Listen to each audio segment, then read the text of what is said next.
Praticamente estamos no finalzinho do primeiro módulo. Foi uma caminhada bonita, né? Acho que a gente cresceu muito nesse período, né? A gente aprendeu muita coisa. Então, a aula de hoje começa fazendo uma pequena revisão do que a gente viu na aula passada. No finalzinho da aula passada, a gente olhou um pouco da estrutura da Bíblia hebraica. Eu até coloquei isso na nossa última apostila. Então, a gente falava na última aula que a Bíblia hebraica ela é dividida em 3 partes, né, chamadas de Torá, que a gente pode traduzir como lei, mas a palavra Torá, ela tem um significado mais amplo do que lei, né, porque lei parece ser uma coisa muito legalista, né.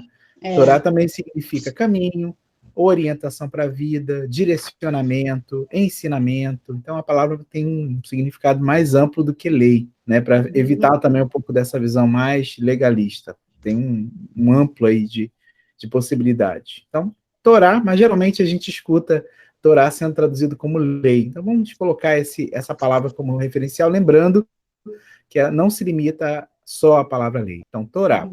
A segunda parte da Bíblia hebraica é conhecida como Neviim. Neviim são os profetas. A palavra Navi, em hebraico, é profeta, e o plural é Neviim. Então, a segunda parte da Bíblia hebraica, Neviim. E a última parte, Ketuvim, que são os escritos. Né? Quando a gente fala escritos, aqui a gente tem diversos escritos sapienciais, como os Salmos, né? Proverbiais, como o livro dos Provérbios, o livro do Eclesiastes. Então, e também aqui nos Ketuvim nós temos alguns rolos, textos especiais, né? Como o livro de Esther, o livro de Ruth, também aparece aqui nessa parte dos Ketuvim. Então, Torá, Nevim, Ketuvim, gera, né, a sigla Tanar. Isso. Tanar é como o Antigo Testamento é chamado em hebraico. Tanar. Tá. E a gente se perguntava na aula passada por que não Tanak, já que a última palavra aqui é Ketuvim, né? E Tanar é uma sigla que é baseada na primeira letra de cada uma, né? O Tav, o Nun e o Kaf. Por que a gente não lê Tanak, mas Tanar? E a explicação está justamente como, né, essa expressão, né, essas 3 palavras são lidas em hebraico. Se lê Torá, Neviim, V, né? Esse V aí seria a conjunção E. Só que a conjunção E, né, que a gente geralmente vê como V, quando ela está na frente, ou seja, inicia, né, está na frente de uma palavra que tem dagesh, ela rouba o dagesh. Então, a palavra tem um dagesh, né? Começa com dagesh. Quando eu coloco aqui na frente uma conjunção, caso vav, né, que geralmente a conjunção aparece como V, ele rouba o pontinho, né, da consoante que tem o dagesh, a consoante fica sem o dagesh e ele se torna U. Então, quando eu falo E escritos em hebraico, eu falo U retuvim. Então, na sigla, isso acontece também. Na sigla, ao invés de aparecer o som de Kaf, aparece o som de Raf. Então, é Tanar e não Tanak. E a gente falava também na última aula que os judeus também chamam, né, o Antigo Testamento de Mikra. Mikra significa aquilo que é pronunciado oralmente ou em voz alta. Mikra. Então, isso é o que a gente viu na aula passada, e que a primeira parte da Bíblia, né, da Bíblia hebraica, é a parte mais importante para o judaísmo. Ou seja, por mais que todo o Antigo Testamento seja reconhecido como palavra de Deus, o peso maior está na Torá. A Torá, de fato, é o livro mais importante, né? O livro referencial da fé judaica é a Torá.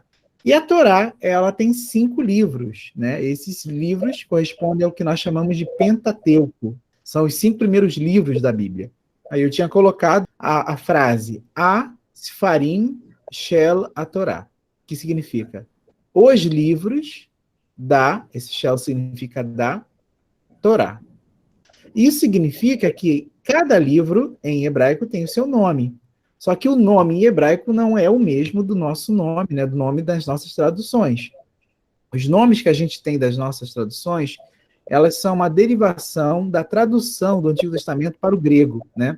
Se a gente pensar na história do Antigo Testamento, ele foi escrito em hebraico, depois os próprios judeus traduziram do hebraico para o grego, e depois, mais tarde, no século IV, São Jerônimo traduziu para o latim. Essa é mais ou menos a história dos textos mais antigos, das traduções mais antigas. Os nomes que nós temos dos livros do Pentateuco, eles são derivados da versão em grego. Enquanto os livros em hebraico, os nomes, os títulos dos livros, são baseados na primeira palavra importante que aparece no texto. Quais são os livros que compõem a Torá? Eu vou sempre colocar na frente do nome do livro a palavra Sefer, que significa livro. Sefer Bereshit, que é o livro do Gênesis. Então, os judeus conhecem o livro do Gênesis como Sefer Bereshit, ou apenas Bereshit, que significa no princípio. O segundo livro da Bíblia, da Torá, é o Sefer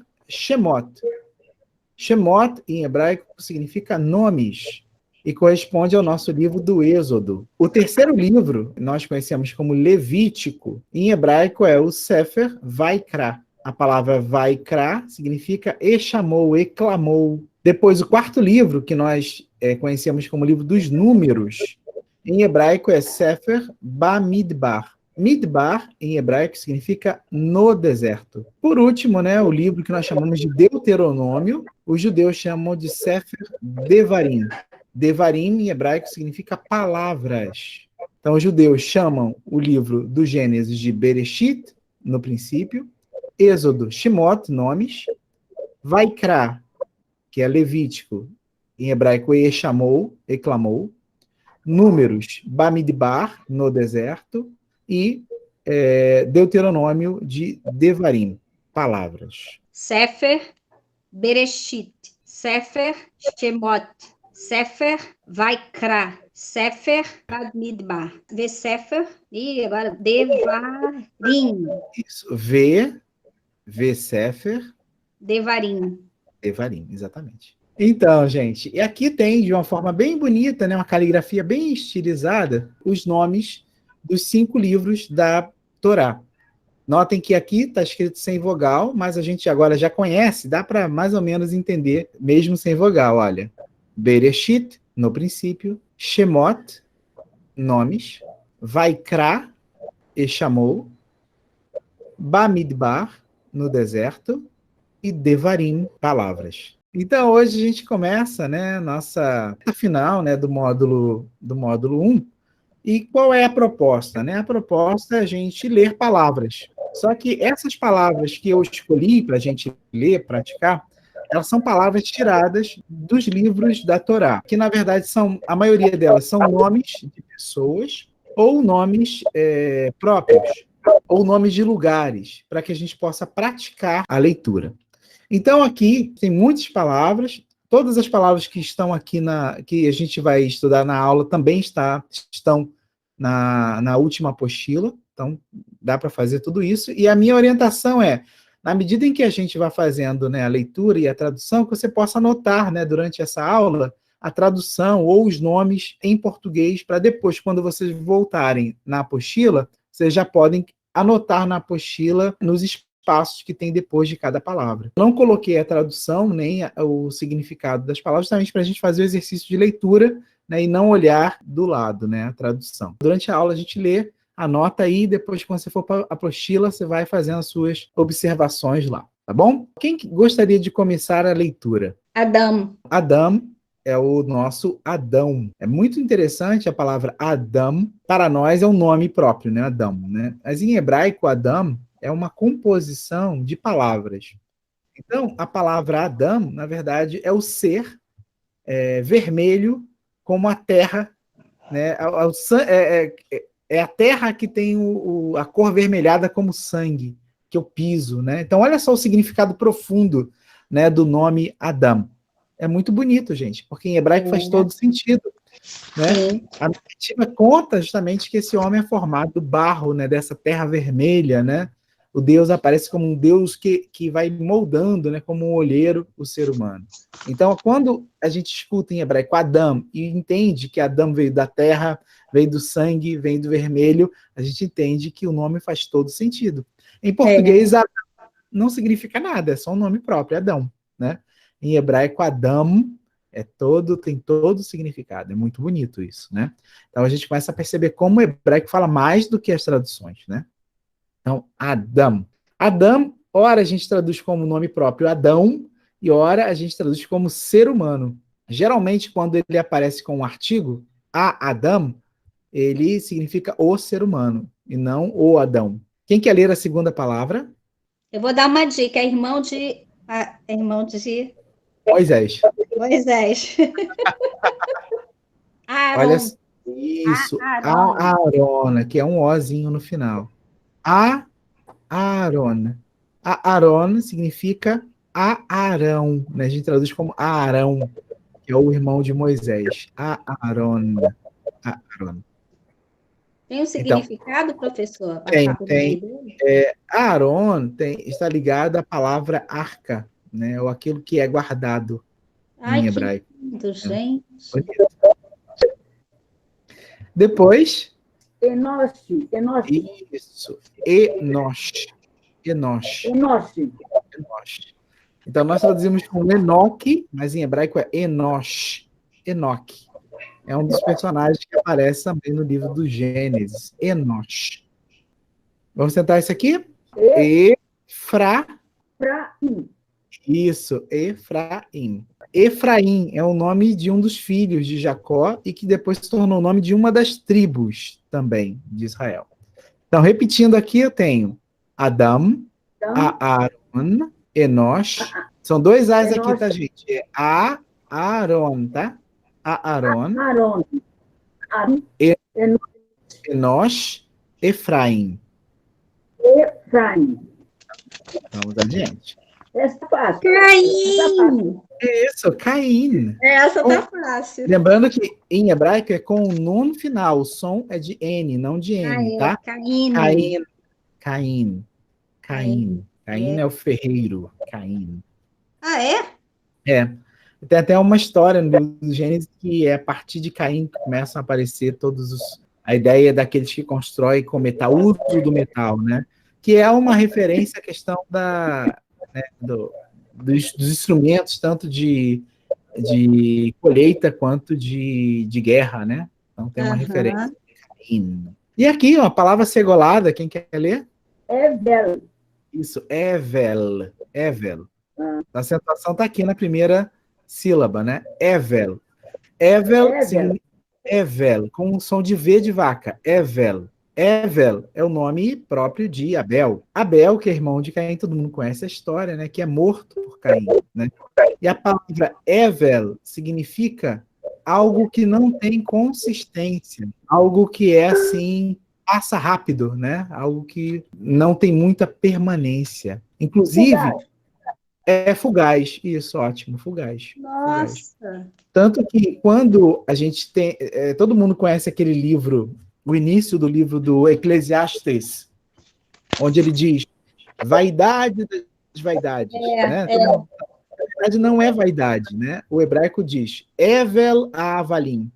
Ah, mentira, professor. Ou seja, o que é fugaz dos fugazes. Ou aquilo que não tem consistência, das inconsistências, né? Que não tem substância. Então, é o nome de Abel, né? Então, Abel é aquele que passa rapidamente, que não tem consistência, que não tem permanência, né? É rápido. Você vê que o próprio nome fala um pouco da história do personagem. Né? Isso é bem próprio da cultura semita. Muito bonito. Vamos ver o próximo? Lemer é o nosso Lameque. Não sei se todo mundo lembra desse personagem. Lameque. Eu lembro. Ele aparece também no livro do Gênesis como aquele que tem duas mulheres. É o primeiro personagem da Bíblia que sai da monogamia e vai para a poligamia. E ele é um personagem que diz: escutem, mulheres de Lameque. Um menino tropeçou em mim, eu dei uma pancada nele. O outro, né, esbarrou em mim, eu matei. Então, fiquem... É violento. Então, é mais ou menos assim, uma ameaça. Então, fiquem espertas para que vocês também não sejam castigadas. Então, o cara vai começar aí um ciclo de violência, né, de opressão. Né? Então, Lemer é um personagem que lembra justamente esse início, né, da violência e da opressão em relação às outras pessoas. E outra palavrinha pequenininha, mas tem uma regra fonética aqui, para a gente não esquecer dessa regra. É o Noar. Noar. É o Noé. Exatamente. Noar. Noé, a palavra Noar significa o que está estabelecido ou está em segurança. Noar. Inclusive tem um verbo hebraico chamado lanuar, que significa descansar. Que legal. Noar vem daí, aquele que está tranquilo, seguro. Ele é essa, né? Aquele que se encontra em um lugar seguro diante do que acontece, do caos, né? Que acontece no mundo. Que bacana. Então, gente, estudar hebraico faz todo sentido, né? Faz todo sentido. Quando a gente olha a Bíblia agora, a gente nunca mais vai olhar da mesma forma. Então, repetindo aí, nós temos o Caim, é o nosso Caim. Temos o Evel, que é o Abel. Lemer, que é o Lameque. E Noar, que é o Noé. Vamos ver agora alguns nomes de lugar. Não, esse aqui é um nome de lugar, né? Vamos ver essa primeira aqui. Lembrando que esse tracinho aqui, gente, é o nosso hífen, né? Como se fosse o hífen em hebraico, né? Já falou sobre ele em outra aula, né? Esse traço aqui conecta uma palavra a outra, né? Uhum. Bom, o nome dele é Makef. Makef. Vamos tentar ler. Então, eu leio Beit El. Beit El significa a casa de Deus. El, em hebraico, é uma abreviação de Elohim. Quem quer ler a outra? Um pouquinho maior. Malki. Malki, exatamente. Malki. Malki. Isso, Tzedek. Malki, Tzedek. Malquisedeque. Isso.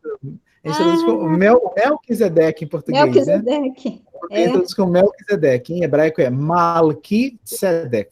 A palavra Malki significa meu rei. Malki. Ah, E é? a palavra Tzedek significa justiça. Olha. Malki Tzedek, meu rei é justiça, literalmente. Quem quer ler a próxima? Isso. Eliezer. Eliezer, exatamente. Eliezer. A situação está aqui, ó. Eliezer. Uhum. Eliezer é um dos servos, né, de Abraão, né? Eliezer. Que vai buscar uma menina para se casar com seu filho Isaac. Eliezer, olha que interessante a palavra El, Deus, Eli, meu Deus, Eli é meu Deus, e Ezer vem do verbo azar, é ajudar, né? O meu Deus é ajuda, o meu Deus é auxílio. É isso que fica o nome Eliezer. Depois, quem quer ler? Damasco. Quase. É Damesek.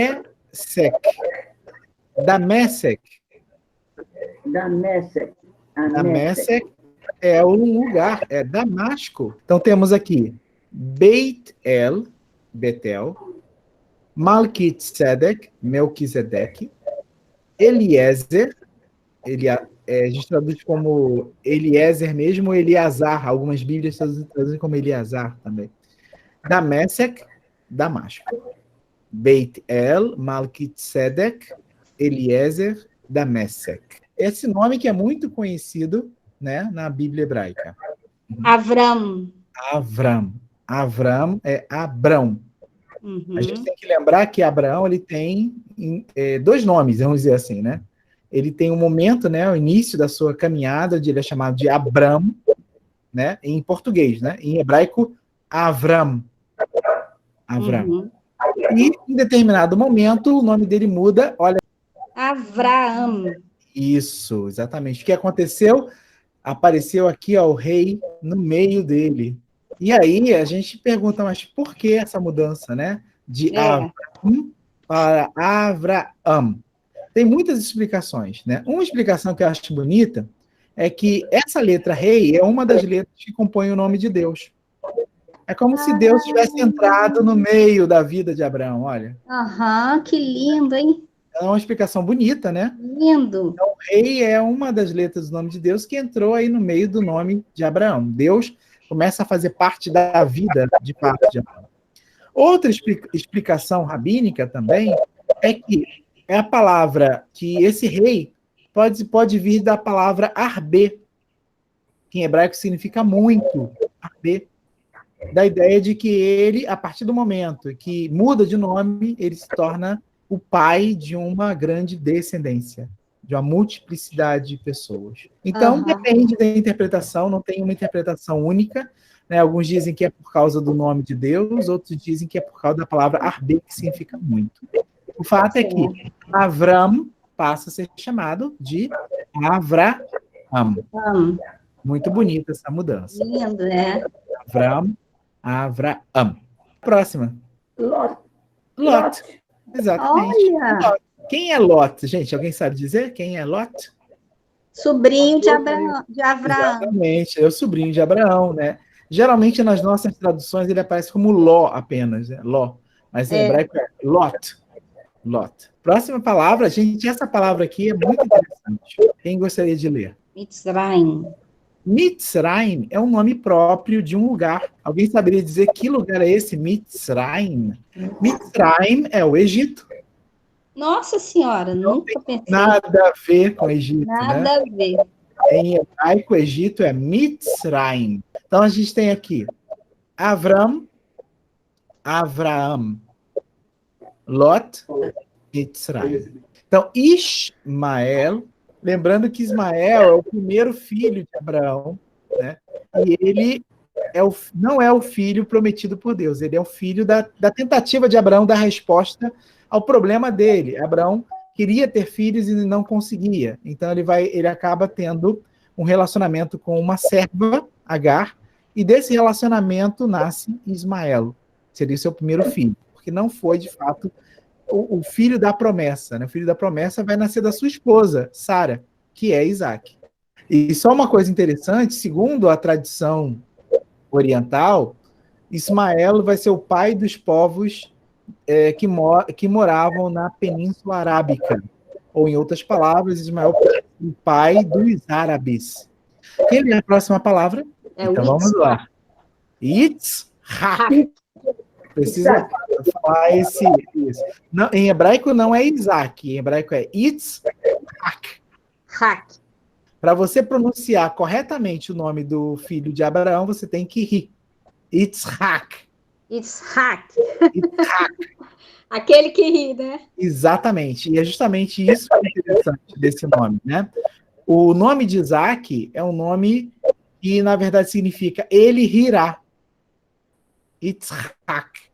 Porque na história, né, Sara, que é a mulher de Abraão, não acredita que ela, idosa, vai ter condição de ter filhos. E ela engravida e tem filhos.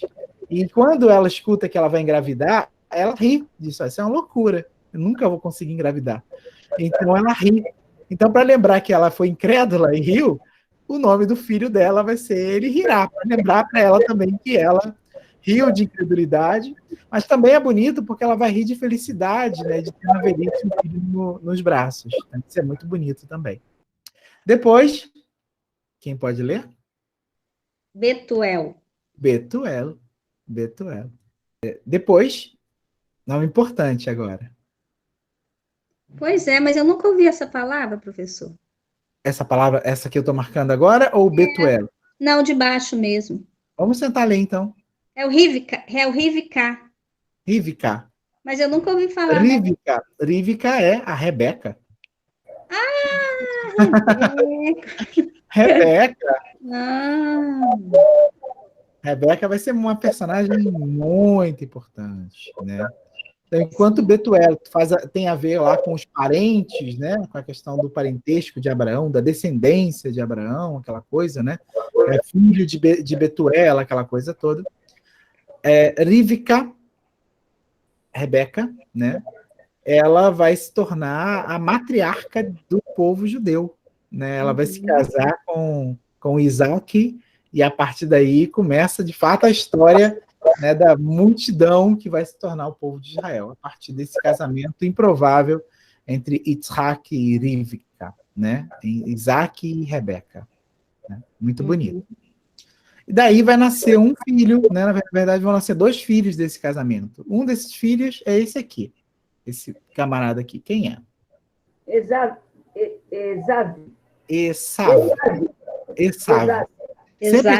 Sempre som de S, tá?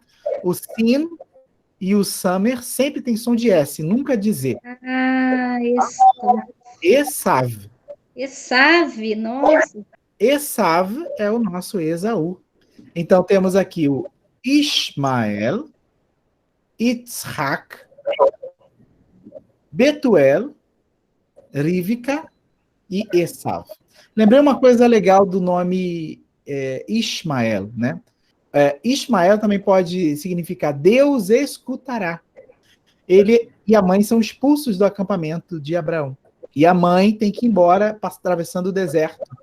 Chega um determinado momento que ela se perde, não consegue, né, encontrar o caminho para onde ela está indo. Então ela acha que vai morrer de fome no deserto. Então ela diz, eu não vou aguentar ver meu filho morrendo na minha frente. Então ela deixa o filho num canto e vai para um lugar longe do filho. E a criança Ismael começa a chorar, a chorar, a chorar.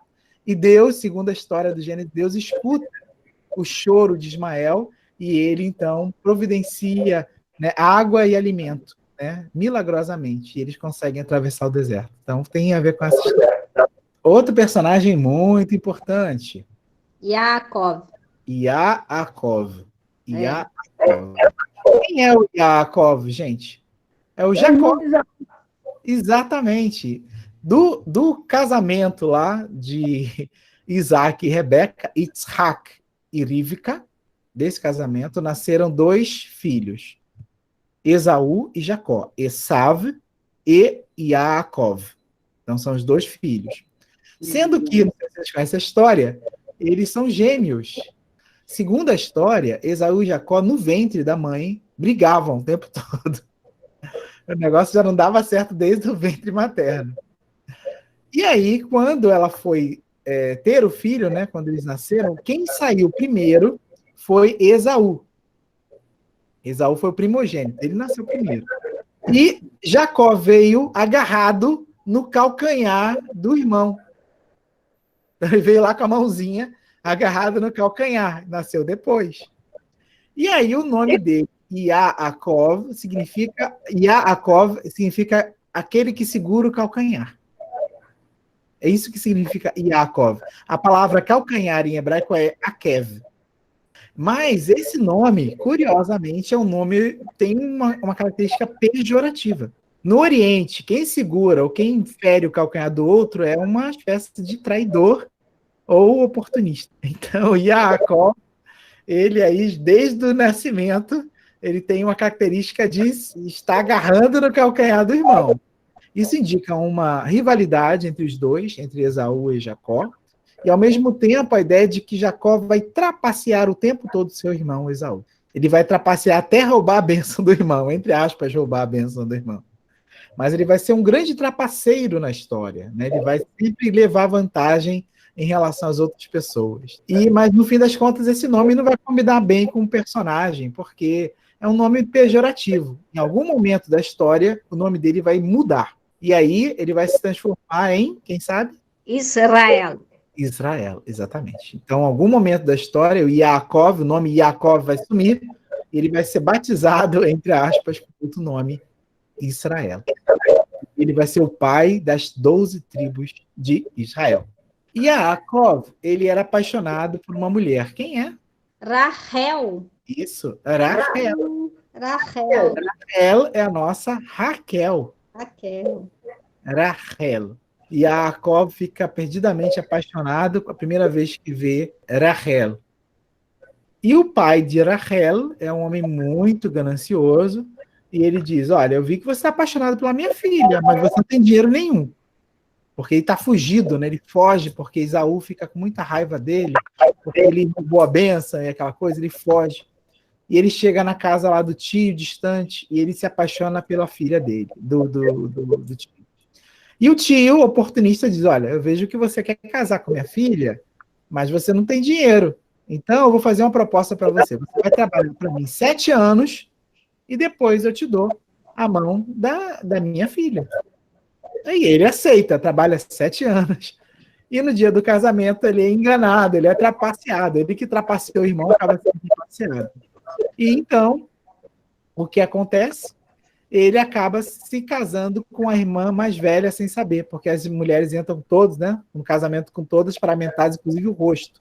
Então ele se casa e quando ele vai, de fato, tirar a roupa da mulher, ele descobre que é a outra filha e não a que ele amava. E para, então, conseguir casar finalmente com sua esposa, ele vai trabalhar mais 7 anos. Então é muito amor, né, gente? Quem está aqui embaixo é uma personagem feminina. Quem é? Diná. Depois, vamos ver a última palavra aqui dessa lista. Vamos olhar o Shivá antes. Esse Shivá tem som ou não tem som, gente? Não tem som. Está aqui no meio de palavras, não tem som. Então, como é que eu leio? Binyamin. Isso, eu juntei a sílaba aqui, o Nun com o Yud e o A. Binyamin. Seu nome próprio, Binyamin, que é Benjamin. Benjamin em hebraico significa Ben, filho, e Yamin, direito. É o filho do lado direito. Binyamin, filho do lado direito. Que significa, na tradição semita, é o filho predileto. Quem está do meu lado direito é aquele que eu tenho mais confiança. Então, nessa lista, nós temos o Yaakov, Jacó, Rachel, Raquel, Diná, a Dina, e Binyamin. Olá! Quantas vezes você já ouviu minha voz lendo a palavra de Deus? Agora, imagine você conhecer e poder ler a Bíblia na sua língua original, o hebraico. O professor Antônio Marcos criou um canal para você que quer aprender hebraico de uma forma inovadora e de graça. Basta se inscrever agora no canal do YouTube Hebraico com Antônio e acompanhar as aulas gratuitamente. Não perca tempo. Shalom!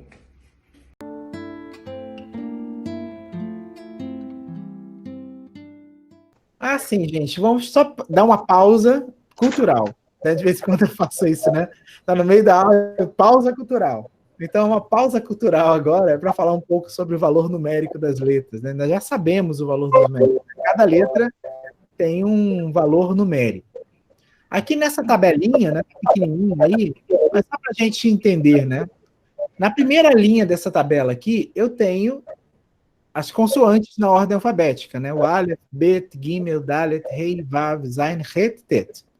O valor numérico é 1, 2, 3, 4, 5, 6, 7, 8, 9, né? Nessa primeira linha. Tudo bem? Dá para entender isso tranquilo. Dá. Agora, olha só, se eu termino em 9, o Teta aqui é 9. Como é que eu faço para formar o 10? Eu vou pegar o Yud, que significa que tem o valor numérico 10, né? O Yud, 10. A partir daí, para formar o 11, eu vou pegar o Yud mais o Aleph. Yud e Aleph é 11. Yud Bet, ou Vet, né? 12. Yud Gimel, 13. Yud Dalet, 14. Me acompanharam até aí? Entenderam a lógica? O Yud vale 10, o Aleph vale 1, somo 1 com 10, 11. Agora, olha só que coisa estranha. O que acontece depois? A lógica seria o Yud Rei. Não seria? Yud Rei. Yud vale 10 e o Rei vale 5. Então seria 15. Mas olha só como 15 é representado em hebraico. O Tet e o Vav. Vamos somar. O Tet vale 9. E o Vav vale 6. Quanto dá? 15. 15. Por que não seguiu a ordem lógica? Por um motivo muito interessante, gente. Olha só. O Yud Rei são as primeiras letras do nome de Deus. Então, para evitar problemas com o nome de Deus, ao invés de colocar o Yud Rei, eu coloco o Teta e o Vav, que tem o mesmo valor numérico. Yud e o Rei vale 15, tá bom? Só que isso é a abreviação do nome de Deus. O Yud Rei é o início do nome de Deus. Então, eu não vou ficar usando o nome de Deus em vão. Então, para não usar o nome de Deus em vão, para fazer conta, ou para classificar capítulo ou versículo, eu mudo para uma outra soma possível, que é o Tet e o Vav, que também vale 15. O Tav vale 400, é a última letra do alfabeto hebraico, 400. Como é que eu faço 401? Tav mais Aleph, 401. Então, a tabelinha aí só para mostrar que, juntando duas consoantes, eu consigo formar números maiores. Se eu juntar 3 consoantes, eu posso números maiores ainda. No hebraico moderno, né, esses valores numéricos, eles servem para capítulos, para versículos e também para a indicação do ano. Quem pode ler essa palavra que ela é muito importante? Jerusalém Celeste. Jerusalém. Jerusalém. Jerusalém. Jerusalém. A palavra Jerusalém, ela é escrita assim na Bíblia, Jerusalém, mas em alguns lugares da Bíblia, ela é escrita de outra forma. Olha aqui embaixo. Jerusalém. Então, ela é escrita assim, Jerusalém. Só que eu leio Jerusalém também. O que acontece nessa segunda versão, né, da palavra Jerusalém, é que pode ter acontecido um esquecimento do escriba. O escriba é a pessoa que copia a Bíblia. Então imagina que o escriba ele tem que copiar a Bíblia toda à mão. Imagina que em determinado momento o cara cochila e engole uma letra. Não percebe que engoliu uma letra. Está lá o texto. Só que como aquele texto é sagrado, né, vai ser usado no sentido litúrgico, depois que é feito, ninguém vai apagar mais. Então, para mostrar que o escriba lá adormeceu, mas que a palavra é Jerusalém mesmo, né, não mudou a palavra, é Jerusalém, foi colocado um pontinho aqui embaixo, com som de I, para o leitor lembrar que a palavra é Jerusalém mesmo, e não Jerusalém ou Jerusalém. Então, quando aparecer a palavra Jerusalém, com esse pontinho embaixo do memo final, eu vou ler também Jerusalém. Continuando nossos nomes bíblicos, vamos ver. Quem pode ler esse primeiro nome? Iosef. Iosef. É o nosso José, Iosef. Na Bíblia hebraica, o Iosef, ele é um dos filhos de Jacó. Então, Jacó ele tem 12 filhos homens e Iosef é um desses filhos, né? O filho, inclusive, da sua mulher amada, da Raquel. Então, ele gosta muito de José porque ele é o filho da mulher que ele amava, né? Profundamente, que era Raquel, Iosef. E ele vai se tornar o filho queridinho de Jacó. Ele vai dar presentes e os irmãos vão ficar muito irritados com isso. Outra palavra que já conhecemos, porque já lemos essa palavra aqui em outras aulas. Israel. Israel. Israel é o nome de Jacó depois da mudança, né? Então, a mudança de Jacó para Israel é a mudança que mostra a importância que esse personagem vai ter para a história da comunidade, né, dos filhos da descendência de Abraão. Ele vai se tornar o pai das 12 tribos. Então, Israel. Depois... Eudá. Isso. E Eudá a gente traduz como Judá. Judá. Né? É um dos filhos de Jacó, ou de Israel, né? E é uma tribo muito importante, porque o Judá vai ser o pai da tribo de Judá. Então, a tribo de Judá é a tribo que, mais tarde, né, virá o rei Davi. E é a tribo também que, para os cristãos, Jesus veio dessa descendência, né? A tribo de Judá. Então, Judá é uma tribo importante. Né? O grande rei Davi vai vir dessa tribo, de Judá. Depois, Tamar, exatamente, Tamar. E Tamar também significa tâmara, em hebraico. Tamareira. Tem o Iosef, que é o José. Iosef significa aquele que une, aquele que junta. Olha que bonito, gente, o significado do nome José. E Israel não tem bem uma tradução, né? Alguns tentam ligar Israel com aquele que luta com Deus, aquele que está em frente a Deus, porque na história, né, da mudança do nome, ele está lutando com o anjo, pedindo a bênção para o anjo, e no final o anjo abençoa ele, então está frente a frente com o ser divino, mas mesmo assim é difícil fazer essa afirmação. E Eudá vai ser importante porque os judeus, né, a tribo de Judá, ela vai ser muito importante, e praticamente o povo de Israel, após o exílio da Babilônia, vai ser, a maior parte dele, descendente da tribo de Judá. E Tamar, como a gente diz, Tamareira. Iosef, Israel, Eudá e Tamar. Vamos lá? Menaché, isso, Menaché. Menaché, nós traduzimos como Manassés. Manassés e Efraim são os dois filhos de José, no Egito. O José ele é vendido pelos irmãos, ele vai para o Egito. Lá no Egito ele se casa, né, com uma egípcia e tem 2 filhos, Menaché e Efraim. E ele, né, entre aspas, não precisa de nada, né, porque ele se torna uma pessoa rica e influente no Egito. ele já não tem interesse de nenhuma herança, né, da parte do seu pai, né? Então, ele, de alguma forma, entrega tudo que ele tem para os seus filhos, Manassés e Efraim. E muitas vezes, quando as tribos de Israel são nomeadas, o nome de José é omitido e no lugar de José aparece Manassés e Efraim. Então a gente chama Manassés e Efraim como meias tribos. É como se fosse uma tribo dividida no meio, né? Metade Manassés, metade Efraim. E essas duas tribos correspondem à tribo de José. Se vocês olharem nas bênçãos, onde se fala o nome das 12 tribos de Israel, às vezes, no lugar de 12, vai aparecer 13. Por quê? Porque a tribo de José ela é substituída por Manassés e Efraim. Não é legal isso? Muito, muito legal. Então, depois, um nome também muito importante, Quenaan. Isso, Quenaan. Quenaan é nosso Canaã. Canaã é o nome da terra, né? A terra de Israel, no passado, era chamada terra de Canaã, né, que seria essa parte do Oriente Médio, né, ali onde a gente fala que é Palestina e Israel, no passado é chamado de Quenaan. Reuven. É o Rubens. A tribo é um nome também de um dos filhos de Jacó e que se torna o pai de uma tribo, que é a tribo de Rubens, né? Se traduz como Rubem ou Rubens, não sei em português se tem S ou se não tem. Então, nessa lista eu tenho Menaché, Manassés, Efraim, que a gente já tinha lido antes, Canaã e Reuven, Ruben. Mais 4 nomes, também de tribos. Shimon, ou apenas Shimon. As duas formas estão corretas. Shimon ou Shimon, tanto faz. Tá. Essa palavra vem do verbo ouvir, o Shema, aquele que escuta. Shimon. Outra tribo importante. Levi. A tribo de Levi. Essa tribo é importante porque os sacerdotes de Israel virão da tribo de Levi.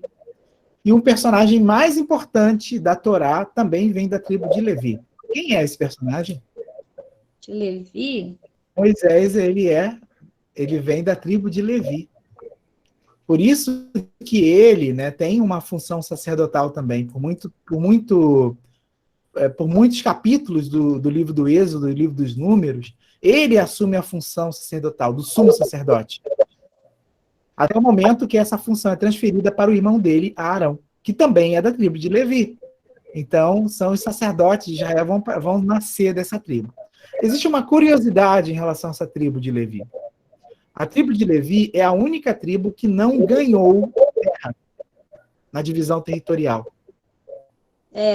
Eles serão responsáveis pelo culto, pelo templo, pelos lugares de oração, mas eles não terão um território. Por quê?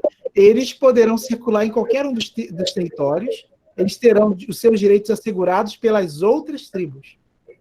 Então, todas as tribos de Israel vão ter que ajudar ou sustentar os descendentes de Levi. Gente, essa palavrinha aqui tem outra história interessante. É o nome de uma das tribos, né? Só que olhem só que aqui eu tenho duas letras iguais, né? Na verdade, essa aqui está sem ponto, tá vendo, gente? Não tem nenhum pontinho nessa letra. Nem estivá, nem pontinho. Não se sabe ao certo por quê, mas o nome da tribo de Isacar, né, que é em português, Isacar, né, foi escrita em hebraico com duas letras sin iguais. O fato é que não se pronuncia essa outra aqui. Por isso não aparece nenhuma vocalização com ela. Eu simplesmente ignoro. Talvez tenha sido um erro do escriba ou uma outra questão, não se sabe bem ao certo. Então, a tribo de Issachar, eu leio apenas com um único sin. Esse sin aqui, que aparece sem nada, eu ignoro. Mas é escrito assim, tá? Então, outra palavra que vai entrar dentro do grupo daquelas palavras especiais. Issachar. Então, eu não leio esse sin aqui, tá bom? Tudo bem? Issachar é uma das tribos também, né? Um dos filhos de Jacó, que foi pai de uma das tribos. E, por último, a tribo de Dan. a tribo de Dan. né? A tribo de Dan também é uma tribo muito importante, porque é dessa tribo que virão aparecer os juízes. Então, a própria palavra Dan significa aquele que julga. Aquele que julga, né? Então, eles serão os responsáveis para resolver as querelas, os problemas, né? Os conflitos, não? Virão daí, dos juízes, né? Os que são responsáveis pela ordem da comunidade da tribo de Dan. Então, é curioso, gente, a questão da tribo de Dan, que o símbolo da tribo de Dan é o símbolo da serpente. Engraçado isso, né? Isso tem a ver com a cultura, né, também antiga, né? A serpente, que a princípio a gente tem uma visão muito negativa, né, por conta da história do Gênesis, mas no Oriente a serpente é o símbolo da vida eterna, né? Porque a serpente, ela troca a pele, então vai como se ela estivesse se rejuvenescendo sempre, né? Então você tem essa ideia de que a serpente é um ser muito antigo, né? Um ser quase que eterno, né? Então isso dá para ela um sentido de sabedoria, né? Então no Oriente, no Antigo Oriente, a serpente não tinha um significado negativo, né? Ou como no Ocidente passa a ter a partir da história lá do Gênesis. A serpente, ela era concebida como um ser antigo, né? Como um ser muito antigo, por conta da troca da pele, e como sinal, símbolo da sabedoria. Então, talvez seja por isso que a tribo de Dan ganhe como símbolo a serpente. Porque para você julgar um outro, você precisa ser sábio, né? Então tem a ver com essa questão também. Gente, muito legal a aula de hoje. Muitas coisas interessantes. É nosso passeio pela história bíblica a partir dos nomes de lugares e de pessoas, e ao mesmo tempo treinando nossa pronúncia do hebraico. Na próxima aula, a gente vai continuar essa caminhada, tá? Lembrando que tudo que a gente estudou hoje tem na apostila que eu coloquei lá no grupo. Então, peguem a apostila. E essa apostila vai servir até o final do módulo 1. Então, nos vemos na próxima semana. Lembrando que estamos chegando ao final do módulo 1. Terminando o módulo 1, então vão pensando já sobre a possibilidade de continuar o hebraico no módulo 2, na possibilidade de continuar estudando hebraico no módulo 2. Tá bom? Então, desejo a vocês uma ótima semana. Bons estudos. Qualquer dúvida pode colocar no grupo ou me chamar, que eu estou atento aí, tá? Obrigada, professor. Tchau. Obrigada.